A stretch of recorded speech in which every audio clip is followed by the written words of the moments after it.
So you might have heard, Danielle Smith has a new idea. She struck a panel to tour the province this summer to talk about the future for Alberta. It's called the Alberta Next panel. So you got 15 people. They're going to hold 12 town halls to talk about how we can build a stronger Alberta. Sounds like a big ambition, right? Well, she'd like you to think so. But in fact, the ideas that she wants to talk about, her vision of what Alberta can be, about what she thinks will make our province great, are incredibly small. Let me explain. The first thing is, this isn't an open conversation. Danielle Smith's not actually interested in touring the province to listen to you and hear your ideas. She's coming to tell you what she wants to talk about. I mean, just look at the Alberta Next website. They've limited the conversation to just 6 topics. An Alberta pension plan, a provincial police force, an Alberta Revenue Agency, provincial control of immigration, changing the Canadian Constitution, and changing federal transfers and equalization. Because Danielle Smith isn't interested in listening to you. I mean, just look at the surveys that they've attached to each of these topics. Now, before you can even fill out a survey, you can't do it without watching a 5 to 6 minute video that's about as subtle as a sales pitch for a timeshare. I mean, we're talking full-on political propaganda. And once you've watched that, there's just a couple of multiple choice questions that force you to choose between a few very carefully curated, pre-written answers that force you into some level of agreement. Don't even give you the option to just say no. Here's another thing.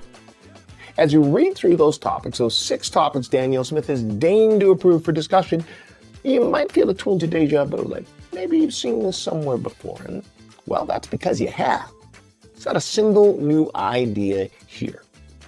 Every single one of these ideas tracks back decades to something called the Firewall Letter. See, back in 2001, there was a group of Alberta Conservatives, including folks like Stephen Harper, who wrote a letter to the then Premier Ralph Klein. And they outlined a bunch of things they thought we should do to make Alberta more independent from Ottawa. Things like, an Alberta pension plan, a provincial police force, an Alberta Revenue Agency. Does this sound familiar?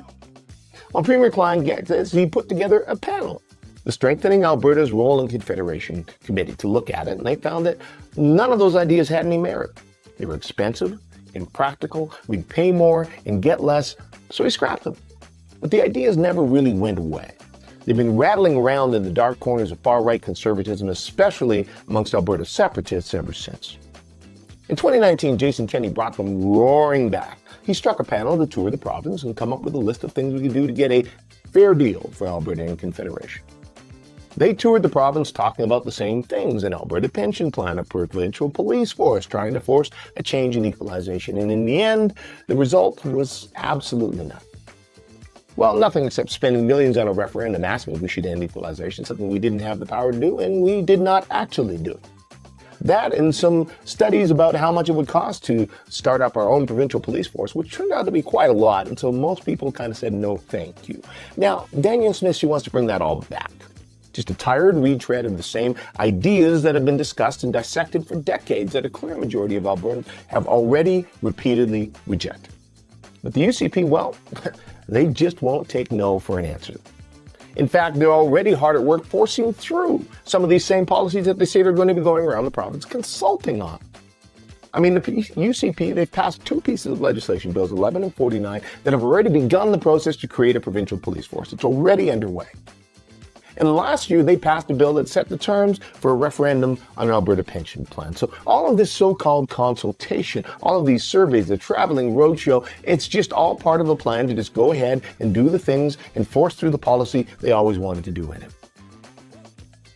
So to summarize, Danielle Smith wants you to think she's making a big effort to develop a new vision of what our province can be, but it's nothing new. And the fact is, her vision of who we are, of what we can be as a province, is incredibly small. I mean, just think about all the things we could be talking about that you would like to talk about right now. The challenges we're facing in healthcare and education, all the ways we could be expanding and growing our economy, how we could be working together to build more housing, finding innovative ways to build safety in our communities with actual support for people struggling with mental health and addictions. Things that would make a difference in our communities today.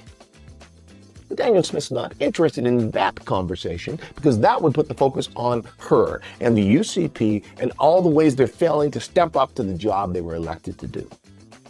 She wants to keep you thinking and feeling small.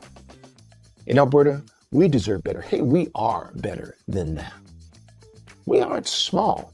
Albertans are dreamers. We're doers. We take responsibility and we work together to find solutions. And you deserve a government that does the same. You know, as our leader Naheed Nenshi has often said, it should be impossible to dream small under a sky this big. If you agree, we want to hear from you. Reach out, get in touch, and we can talk about how we can work together to get rid of this government and start building better for all of us.